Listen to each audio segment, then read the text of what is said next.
আসসালামু আলাইকুম। আপনারা সবাই কেমন আছেন? আশা করি ভালো আছেন। আমি আলহামদুলিল্লাহ ভালো আছি।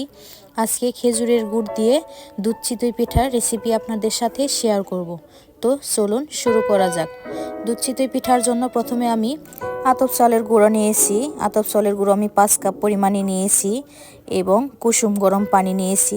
নিয়ে অল্প অল্প করে কুসুম গরম পানি দিব আর চাউলের গুঁড়াটা মাখিয়ে মাখিয়ে 1 চামচ লবণ দিয়ে স্মুথ একটি ব্যাটার বানিয়ে নিব। অন্যদিকে আমি চুলায় আরও একটি পাতিল বসিয়ে 1 কেজি পরিমাণে খেজুরের গুড় আর 1.5 কাপ পরিমাণে পানি দিয়ে সুন্দর করে মিশিয়ে নেব। গুড়টা গলিয়ে নেব। গলানো হয়ে গেলে নামিয়ে নেব ঠান্ডা হওয়ার জন্য। চুলায় আরও একটি পাতিল বসিয়ে 2 লিটার পরিমাণে লিকুইড দুধ দিয়ে দিলাম। জাল করে একটু ঘন করে নেব। একটি তেজপাতা, দারচিনি আর এলাচ দিয়ে দিলাম সামান্য পরিমাণে। এখন দুধটা একটু ঘন হয়ে আসলে নামিয়ে নেব। অন্যদিকে ব্যাটারটা আর একটু মাখিয়ে, বেশি ঘনও না বেশি পাতলাও না, এভাবে হয়ে আসলে চুলায় একটি মাটির পাতিল বসিয়ে পিঠে ভেজে নেব। দেখুন আমি চিতই পিঠার শেপ দিয়ে দিয়ে সবগুলো পিঠাই ভেজে নেব।